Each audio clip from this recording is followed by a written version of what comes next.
एक छोटी सी कहानी से चर्चाओं को शुरू करूंगा। एक राजधानी में एक संध्या बहुत स्वागत की तैयारियां हो रही थी। सारा नगर दियों से सजाया गया था।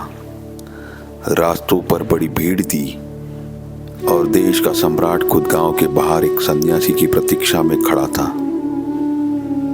एक सन्यासी का आगमन हो रहा था और जो सन्यासी आने को था नगर में सम्राट के बचपन के मित्रों में से था। उस सन्यासी की दूर दूर तक सुगंध पहुंच गई थी। उसके यश की खबरें दूर दूर के राष्ट्र तक पहुंच गई थी और वह अपने ही गांव में वापस लौटता था तो स्वाभाविक था कि गांव के लोग उसका स्वागत करें और सम्राट भी बड़ी उत्सुकता से उसकी प्रतीक्षा में नगर के द्वार पर खड़ा था। सन्यासी आया, उसका स्वागत हुआ। सन्यासी को राजमहल में लेकर सम्राट ने प्रवेश किया। उसकी कुशलक्षेम पूछी। वह सारी पृथ्वी का चक्कर लगाकर लौटा था।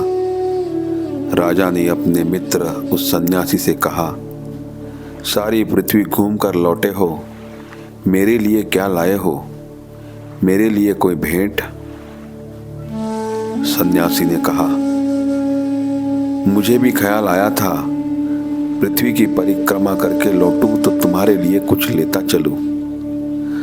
बहुत चीजें ख्याल में आई, लेकिन जो भी चीज मैंने लेनी चाही, साथ में ख्याल आया तुम बड़े सम्राट हो। निश्चित ये चीज भी तुमने अब तक पाली होगी। तुम्हारे महलों में किस बात की कमी होगी? तुम्हारी तिजोरियों में जो भी पृथ्वी पर सुंदर है, बहुमूल्य है, पहुंच गया होगा। और मैं हूं गरीब फकीर, नग्न फकीर। मैं तुम्हें क्या ले जा सकूंगा? बहुत खोजा, लेकिन जो भी खोजता था वही ख्याल आता था तुम्हारे पास होगा, और जो तुम्हारे पास हो उसे दोबारा ले जाने का कोई अर्थ न था। फिर भी एक चीज मैं ले आया हूं और मैं सोचता हूं वह तुम्हारे पास नहीं होगी। सम्राट भी विचार में पड़ गया कि ये क्या ले आया होगा। उसके पास कुछ दिखाई भी न पड़ता था सिवाय एक झोले के।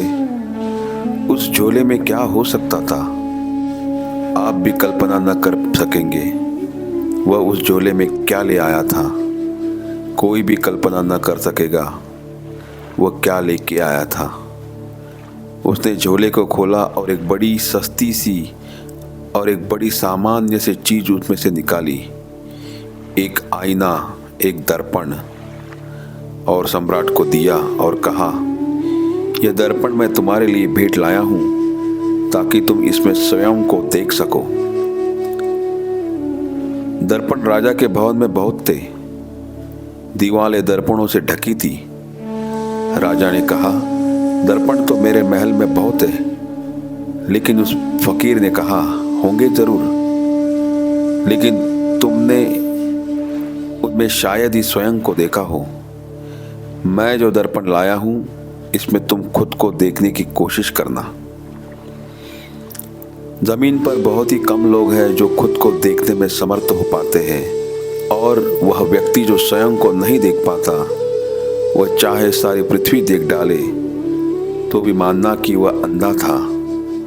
उसके पास आंखें नहीं थी, क्योंकि जो आंखें स्वयं को देखने में समर्थ न हो पाए वे आंखें ही नहीं। यह बड़ी अजीब सी बात उस फकीर ने उस राजा को कही थी। ओम शांति।